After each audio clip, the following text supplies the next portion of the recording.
Good morning, Father. I hope you had a good Sunday. Chapter 7. The inescapable begats. Know ye that ye must come to the knowledge of your fathers. TLDR, don't read. The too long don't read section. The second section on the brass plates is where Lehi's genealogy was found, covering at least from 925 BC to around 600 BC. This was an extremely short section, specifically not focused on prophecies. This section may have contained the history of Oded, the prophet, and King Asa, which would explain to Josephites how they left the northern kingdom. Let's be real, every book of scripture has a boring section, except the book of Jonah. That noise was nuts. Even the brass plates had a boring section. Occasionally, some Aunt Myrtle will get the microphone on Fast Sunday and settle into a long family history story. The trapdoor button will malfunction and everyone will be forced to listen to her rant about stagecoaches and her first time trying chewing gum and how Methuselah was actually quite handsome when he was young. For her, these stories are juicy and exciting. For the rest of us, they have us contemplating escape routes and how to feign illness. So it was with the brass plates too.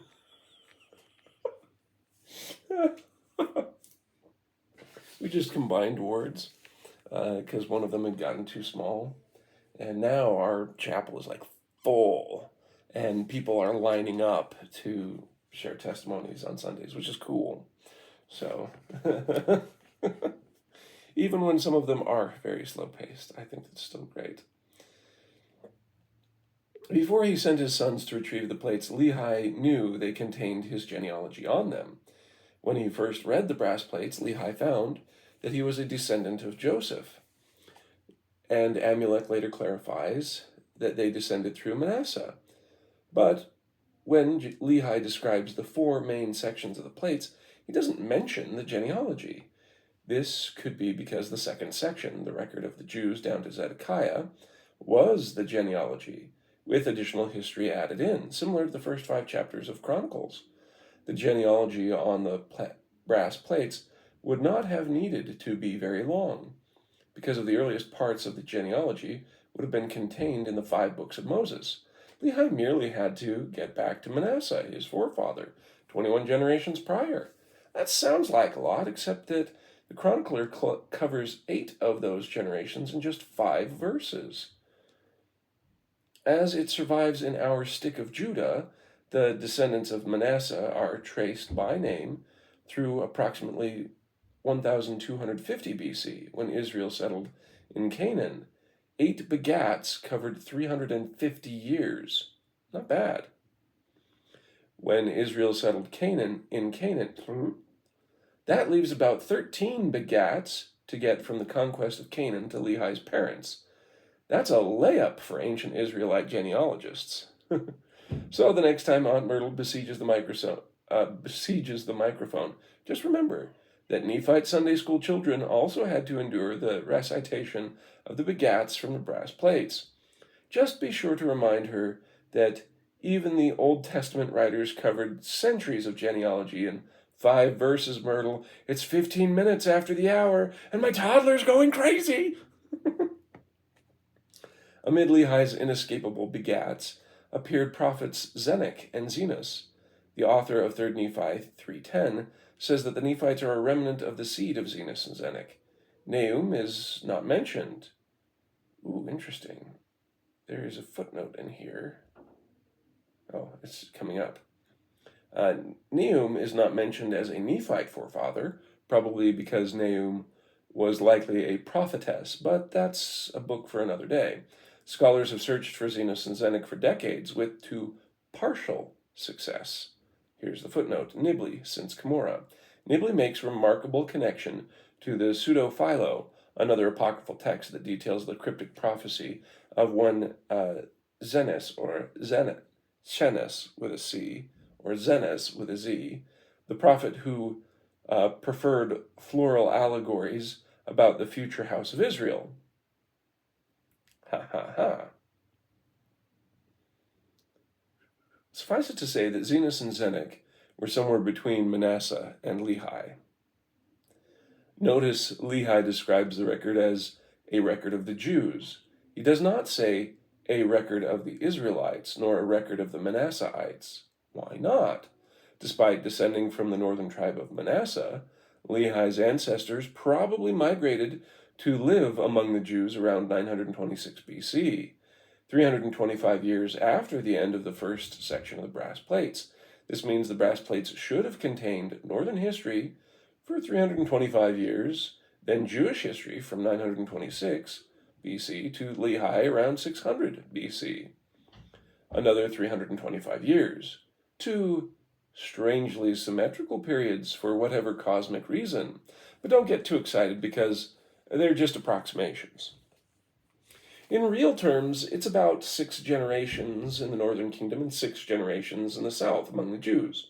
Lehi's genealogy needed to cover about 6 generations to hook him back into Manasseh, and maybe an extra 6 more to get him back to the end of the Torah. The brass plates could have accomplished this in as little as a dozen lines. As custodian of the brass plates, Laban was also descended from Manasseh. This means Laban and Lehi were related, which might explain that how Lehi knew Laban was keeping the plates in the first place.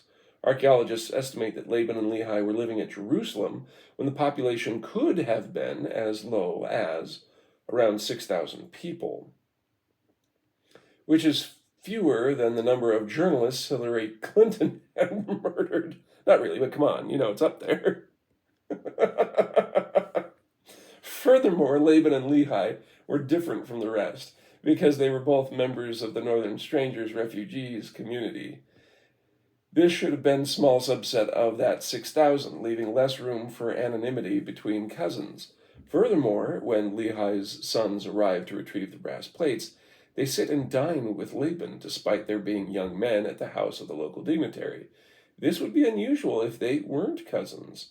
Yet, despite being his relative, Lehi's sons are intimidated at the prospect of visiting Uncle Laban. Laman and Lemuel start murmuring. This has led some to speculate that Lehi and Laban may have been actually brothers, with Laban in possession of the plates through unsavory means. See Webster's Did Laban Have the Right of Ownership? Why would Laban be so set upon killing the young men if they were merely bumbling strangers? Especially when Laban's defensiveness may indicate some scandalous family intrigue. Lastly, Nephi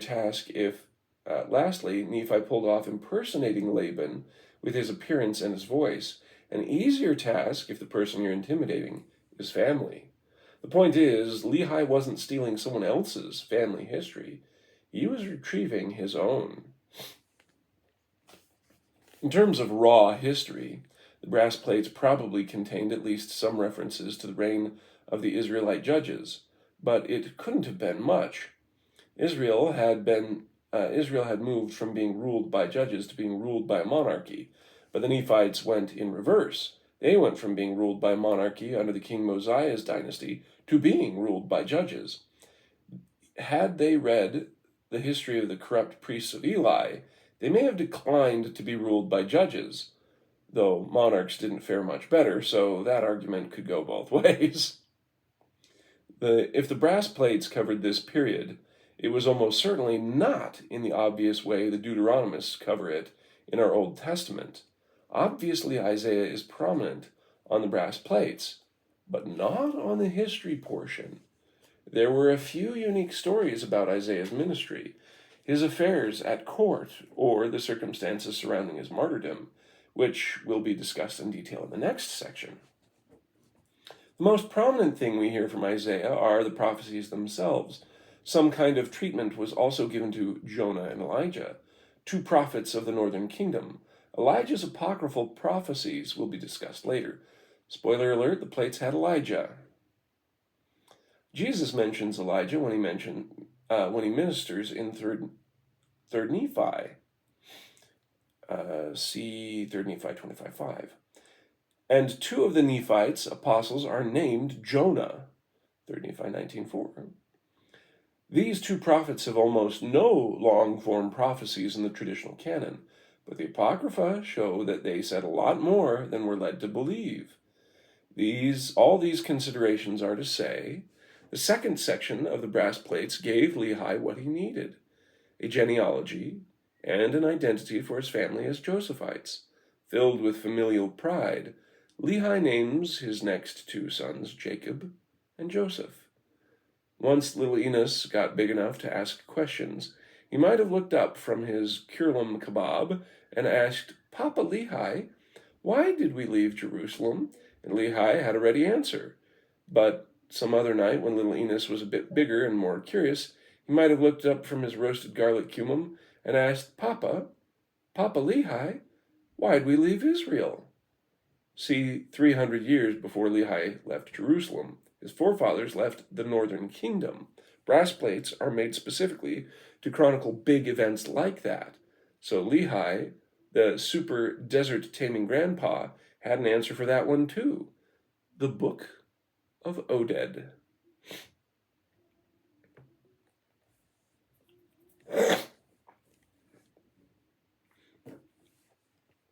Once upon a time, Lehi's forefathers were living comfortably in the northern kingdom. Sometime around 930 BC, a man named Oded started prophesying. We have no record of what he prophesied, but we think it had something to do with the evils of idol worship. Naturally, no one listened to Oded, because they liked their idols. Finally, Oded's son Azariah came to King Asa and said, "The Lord is with you, while ye be with him, and if ye seek him, he will be found of you. But if you forsake him, he will forsake you." 2 Chronicles 15:2. See, he still likes the Bible. The chronicler tells us that King Asa heard these words and the prophecy of Oded the prophet. That's 2 Chronicles 15:8. So it sounds like Azariah brought his father Oded's writing with him to the king. Sadly and suspiciously, we do not have Oded's words preserved in the record. All we know is that it completely convinced King Asa to amend his ways and reform the nation. Okay, but does this have to do with the brass plates? What does this have to do with the brass plates?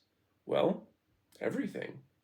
While King Asa was being awesome, the brass plates were still in the north, in the kingdom of Israel, ruled by King Baasha. In complete contrast to King Asa, King Baasha had come to power by murdering the previous King Nadab. See 1 Kings 15:28. So Lehi's forefathers, the keeper of the brass plates, were living in the midst of wickedness. When they looked around for help, they found King Asa in Judah.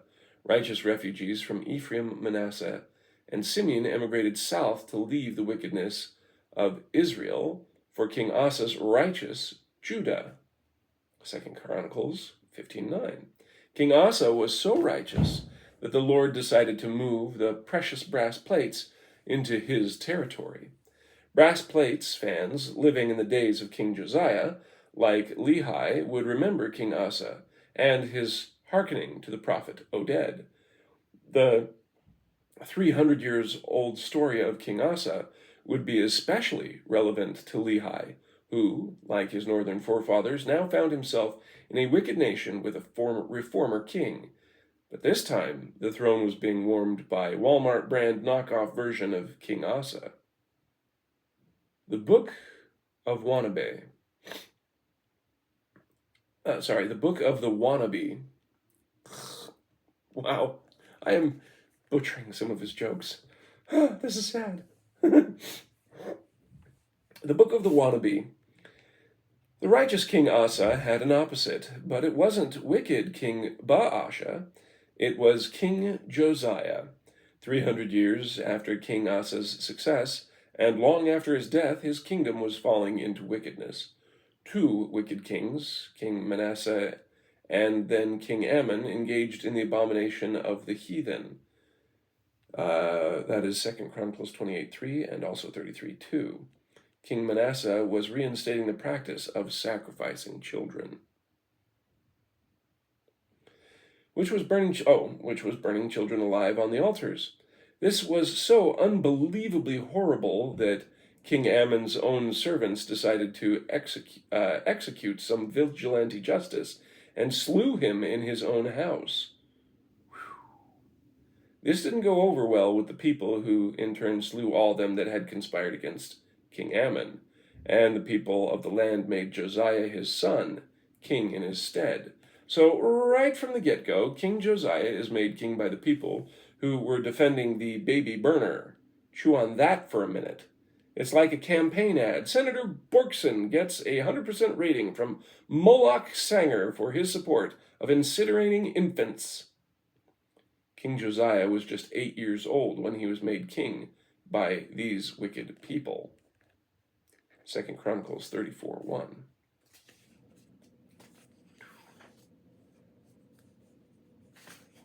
The kingdom obviously wasn't ruled by little Josie, but by his handlers.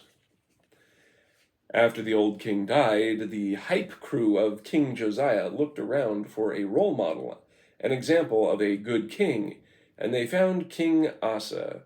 The court of King Josiah set about to replicate the success of King Asa.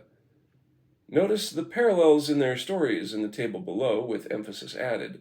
On the left are the actions of the righteous King Asa from 300 years before.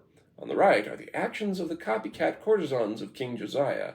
You'll notice that Josiah's reformation is kind of like the live-action remake that nobody asked for, written by Disney staff writers, that totally sucked compared to the original.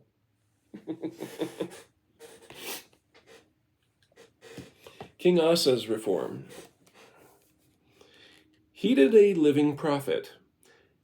And when Asa heard these words and the prophecy of Oded the prophet, he took courage and put away the abominable idols out of all the land of Judah and Benjamin, and out of the cities which he had taken from Mount Ephraim, and renewed the altar of the Lord that was before the porch of the Lord. 2 Chronicles 13:8.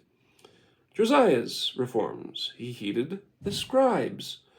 Then Shaphan the scribe told the king, saying, Hilkiah the priest hath given me a book. And Shaphan read it before the king. And it came to pass, when King Josiah had heard the words of the law, that he rent his clothes. 2 Chronicles 34:18-19. Asa put down idolatry, and put away abominable idols out of all the land of Judah and Benjamin, and out of the cities which he had taken from Mount Ephraim. 2 Chronicles 13:8. King Josiah put down idolatry, and cut down all the idols throughout all the land of Israel. He returned to Jerusalem, 2 Chronicles 34:7, which may have been him getting rid of the Asherah. King Asa renewed the altars, and renewed the altar of the Lord that was before the porch of the Lord. Josiah broke the altars.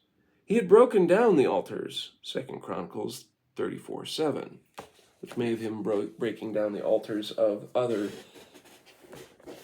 temples besides that at Jerusalem. Cleansed the groves. Asa punishes his own mother for placing an idol in a grove. That seems like a weird thing to be mad about if groves are evil anyways. And also, Ma'acha, his mother, even her he removed from being queen, because she had made an idol in a grove. And Asa destroyed her idol and burnt it by the brook Kidron. And Josiah burned down the groves, all the vessels that were made from Baal, and for the grove, and for the host of heaven, and he burned them without Jerusalem in the fields of Kidron. 2 Kings 23:4. And he brake in pieces the images, and cut down the groves, and filled their places with bones of men. 2 Kings 23:14. And he also began to purge from Judah and Jerusalem the groves. 2 Chronicles 34:3. Asa preserved high places, but the high places were not removed. Nevertheless, Asa's heart was perfect with the Lord all his days. 1 Kings 15:14. Whereas King Josiah purged the high places, likely other temples. He began to purge from Judah and Jerusalem the high places. 2 Chronicles 34:3. Sorry, I'm adding my own commentary too. Asa's covenant with people. And they entered into the covenant to the Lord, and they entered into a covenant to seek the Lord God of their fathers with all their heart, with all their soul, that whosoever would not seek the Lord God of Israel should be put to death, whether small or great, whether man or woman. 2 Chronicles 15:12 through 13. Whereas King Josiah kills people for previous sins, and people who listened to them when they were living, he cast them into the brook Kidron and heaped stones upon them. That's from the Apocalypse of Baruch, son of Neriah, 66:4. While King Asa listened to the prophets, King Josiah listened to the scribes. Both of them put down idolatry, but Josiah's men took it too far. Instead of renewing the Lord's altars, Josiah broke them all down. Instead of cleansing the groves of idols, the scribes had them torn down. Instead of cleansing burnt and then filled with the defilement, i.e. dead bones. King Asa made a covenant with the people to seek the Lord, and if they didn't agree, only then did he get punitive. On the other hand, Josiah's men be like, shake my head, just kill everyone, lol, #blessed.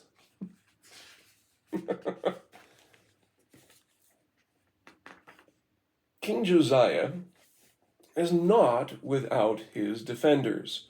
One LDS scholar argues that no biblical prophet ever opposed or criticized Josiah's reforms.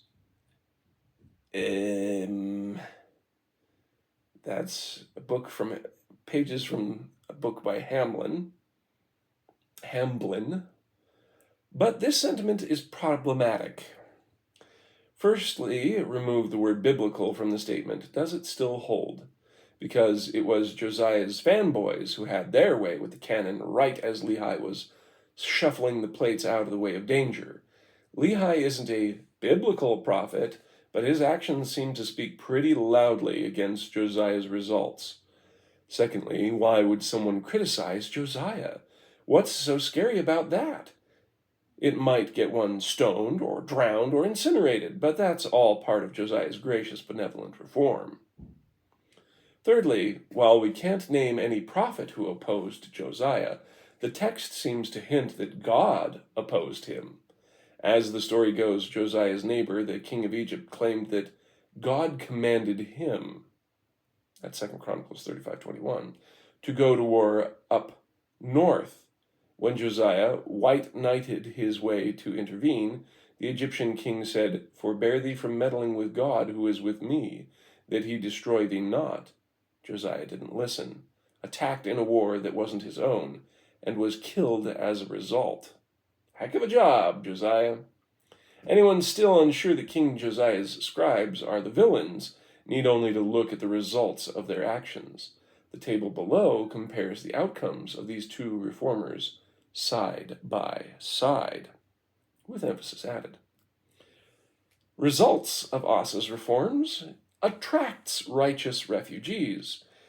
And he gathered all Judah and Benjamin and the strangers with them out of Ephraim and Manasseh, and out of Simeon, for they fell to him out of Israel in abundance, when they saw that the Lord his God was with him.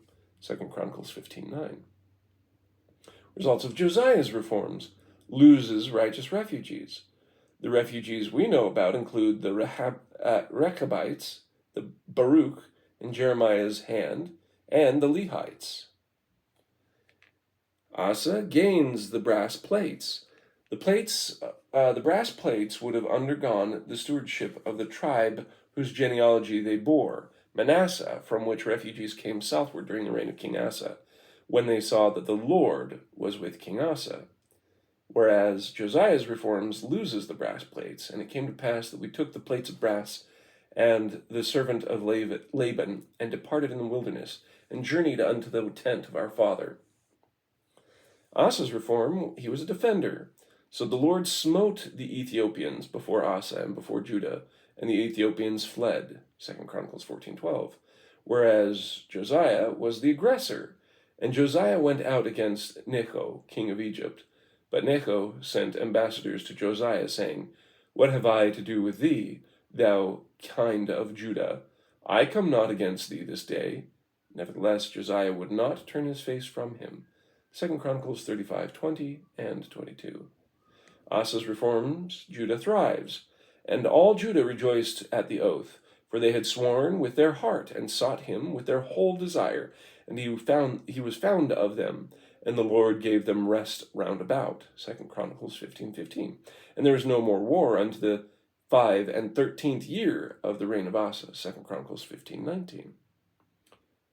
Whereas Josiah's reforms had Judah destroyed. In the 5th month, on the 7th day of the month, which is the 19th year of the king Nebuchadnezzar, king of Babylon, came Nebuzaradan, captain of the guard, a servant of the king of Babylon unto Jerusalem, and he burnt the house of the Lord, and the king's house, and all the houses of Jerusalem, and every great man's house burnt with fire. 2 Kings 25:8.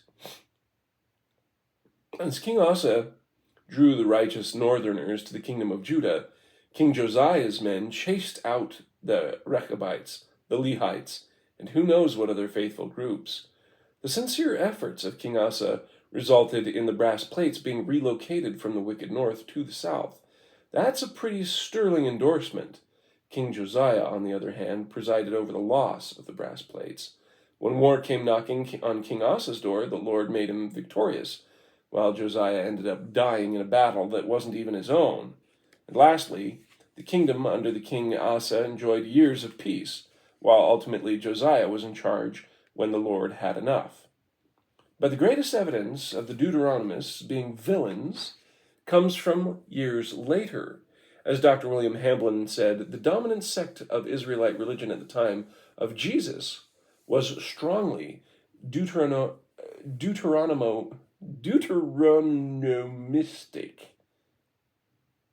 That's fun. Deuteronomistic.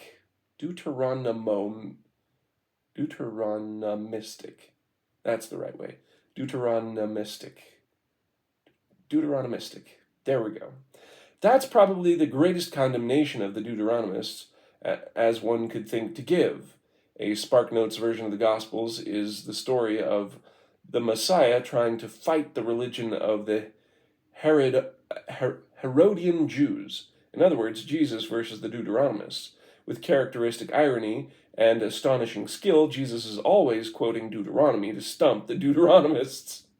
And the footnotes for this is a heck of a lot of all the times that Jesus quoted Deuteronomy to stump the Deuteronomists. There's a lot. And it couples the one in the New Testament with Deuteronomy. Actually, it would be pretty cool to study just that footnote alone. Like, for example, here's one of many. It would be Matthew 4:4 and Deuteronomy 8:3. Matthew 4:7 and Deuteronomy 6:16. Matthew 4:10 and Deuteronomy 6:13. Plus Deuteronomy 10:20. And it continues on and on and on. It's really cool. I should make a day of that.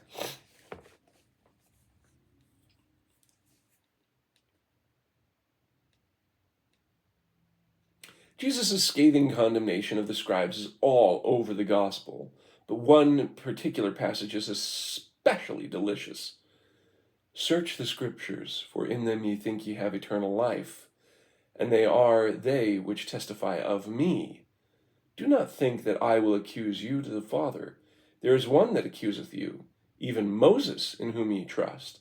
For had ye believed Moses, ye would have believed me, for he wrote of me. But if ye believe not his writings, How shall ye believe my words? That is John 5:39, and also 45 through 47. Jesus is talking about corrupted scripture to the very people who should know better. These were the shepherds of the sacred texts, now turned into wolves. This brings new meaning to the words of Zechariah. And one shall say unto him, What are these wounds in thy hands? Then he shall answer, Those which I was wounded in the house of my friends. Zechariah 13:6. Those friends were the Deuteronomists, heirs to the scribes under Josiah.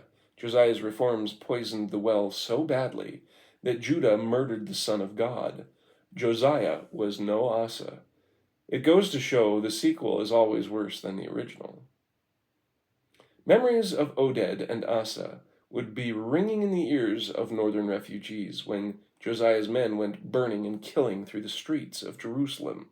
King Josiah's actions probably reflected poorly on King Asa, who was by that time long dead.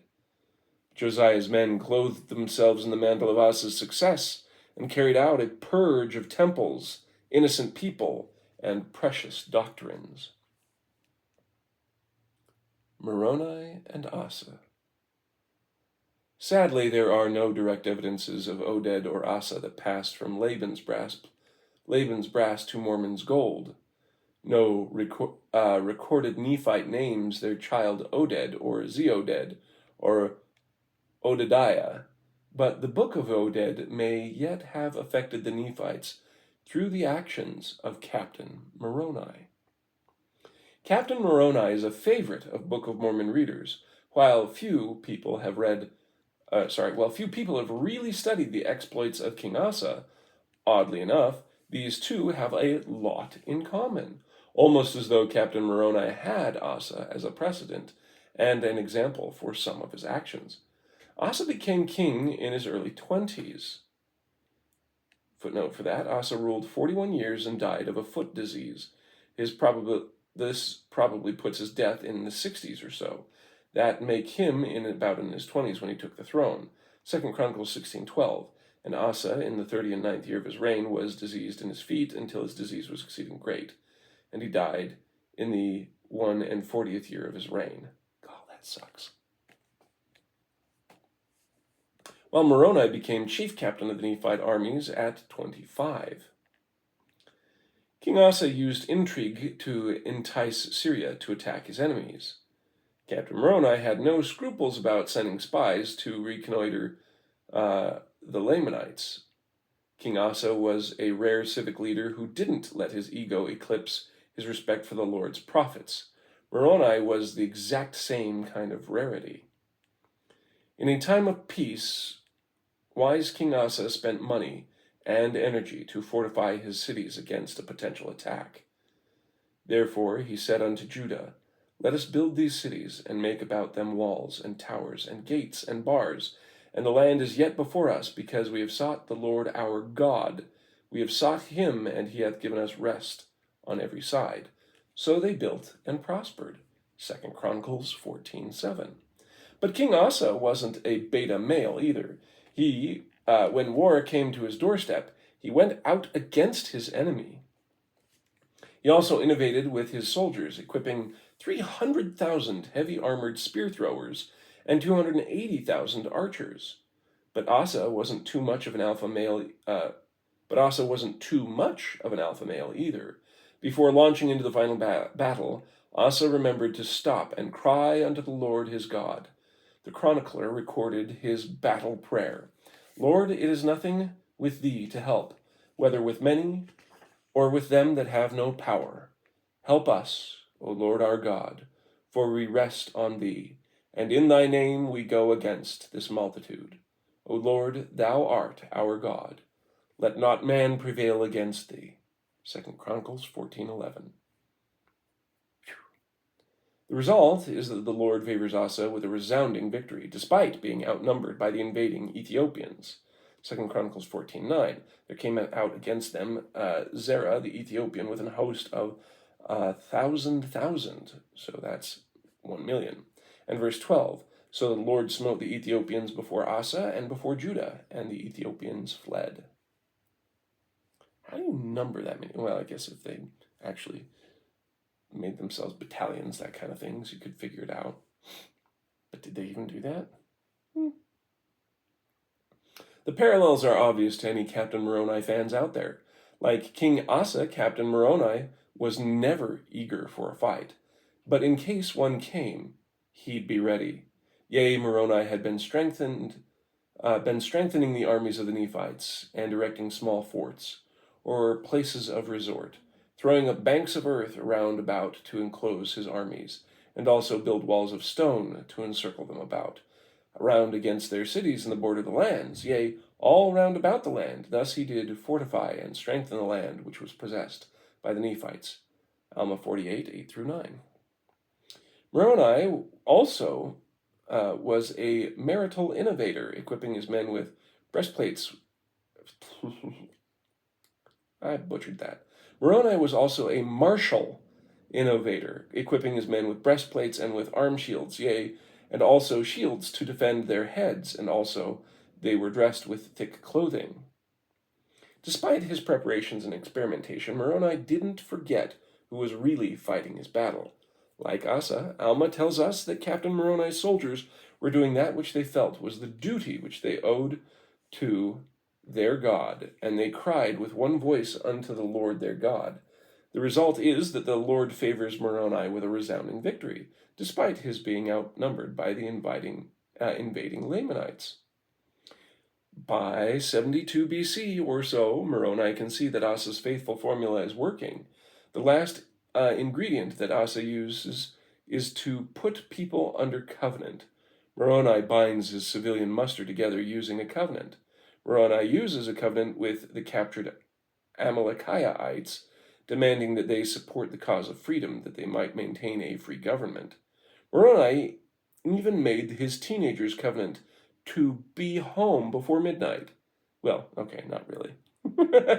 Wouldn't that be nice? Actually, I've never had any problems with that.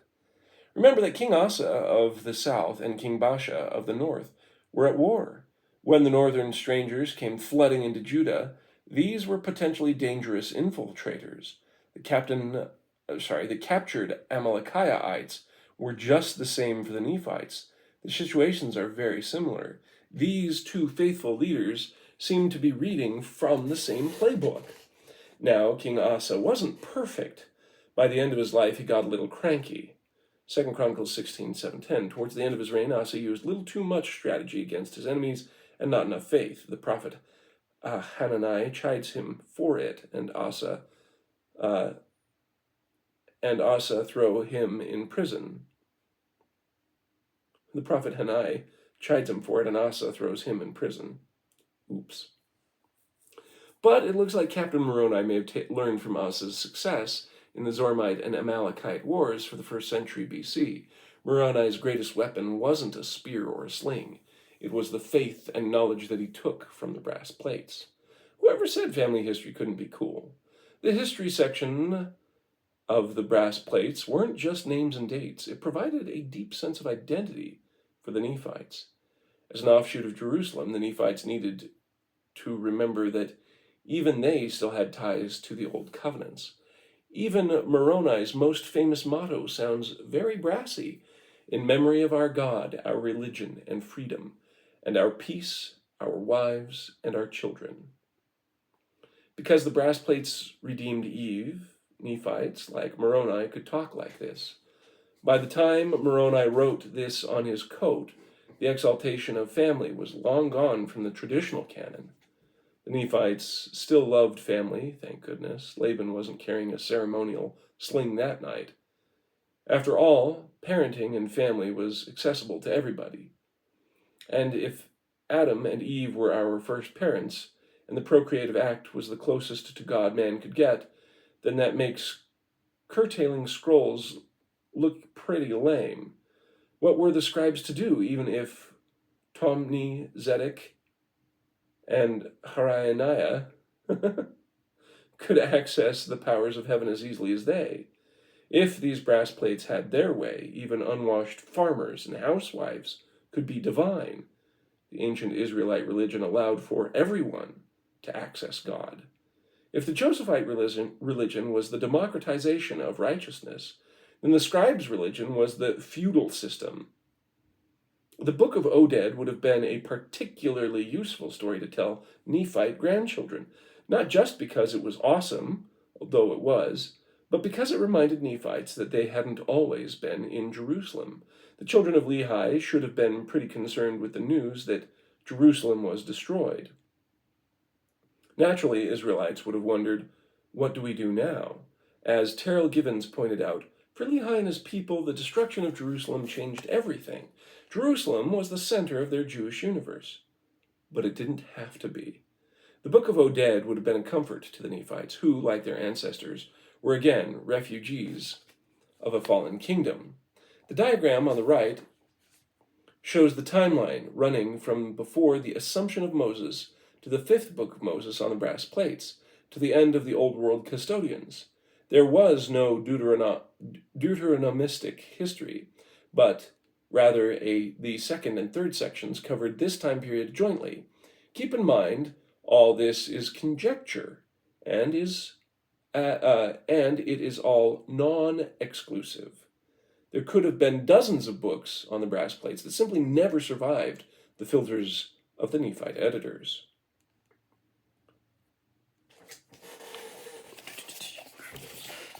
Let me see if I got the whole thing. There we go. And you can pause it so that way you can read it as you would like.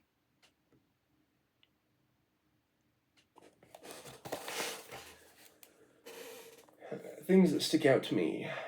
Moses' assumption, settlement of Manasseh and Canaan, the gathering of northern strangers, Lehi's ancestors, directed the kingdom. So it goes from the past to the present, top down. And Deuteronomistic history. Second section of brass plates, the record of the Jews, stories of Samuel, David, and Solomon, story of King Asa, story of the destruction of the northern kingdom. The first section of brass plates is the 5 books of Moses. So Josh's Judges, Samuel, Saul, David, Elijah, Elisha, Jonah, Amos, and Hosea. Zenos or Zenos, Zenic, Nehum, Obed. Third section of the brass plates, it just has a bunch that are removed. Interesting. All right. Sometimes Sunday school recitations of genealogies can be a drag, but for the Nephites, it was their identity. Their inescapable begats actually escaped the wickedness of the northern kingdom, and again escaped the wickedness of the southern kingdom. The history section of the brass plates gave the Nephites an origin story and a purpose moving forward. This section formed the link between the covenants of the Old World and the covenants of the New World. Moroni drew from it to rally his troops and save them from getting slaughtered by the Lamanites. So next time Aunt Myrtle gets up to speak, listen up. It just might save your life. And there's the QR code in case you want to listen in. So, chapter 7 is really fun. I think his point in this is not about Aunt Myrtle. It's really about how it's likely that there's a bunch of stories that we no longer have, like the Book of Obed, and stories like King Asa that are emphasized in the brass plates that it's very likely that Moroni drew from. Could it be coincidence? Yes, it could be, because we don't specifically have evidence that he had specifics on King Asa. But that seems to be pretty close. So,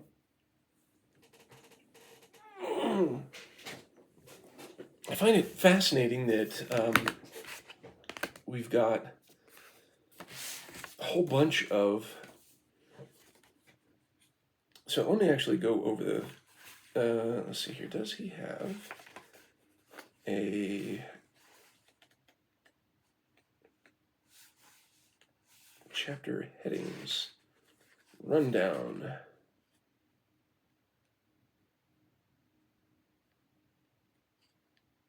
Contents, table of contents. That's what I always keep forgetting. He does. Okay, so he had his list of stuff, key to the Keystone, so talking about how the Apocrypha helps us understand why the Book of Mormon and the Church of Jesus Christ culture is actually really cool. Elucidating Lucifer, redeeming Eve, fruits of the pure tree. This isn't the Messiah you're looking for, the great forsakening, the inescapable begats. Next is Voices from the Dust. And then we have the Josephite Book of Enoch. And then 10 is the Triumph of the Law, and then a conclusion. The Triumph of the Law is going to be where he goes hard into, why is it that we're missing so much?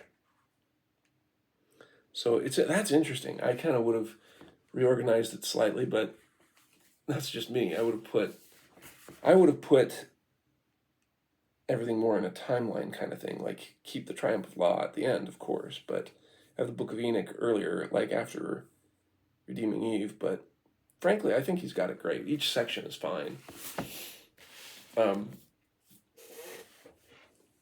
Again, this is something that's really interesting to me, because to me, the groundbreaking things that I'm getting is the perspective the outside perspectives that I've never had before. The ones where it is showing that people have entirely different worldviews because of the books that they're missing and because of the information that wasn't provided to them. So it's just kind of interesting that way. And there's a couple of times it really smacked me upside the head. So I'm loving it. I hope you're loving it. And we'll see you around, Pa.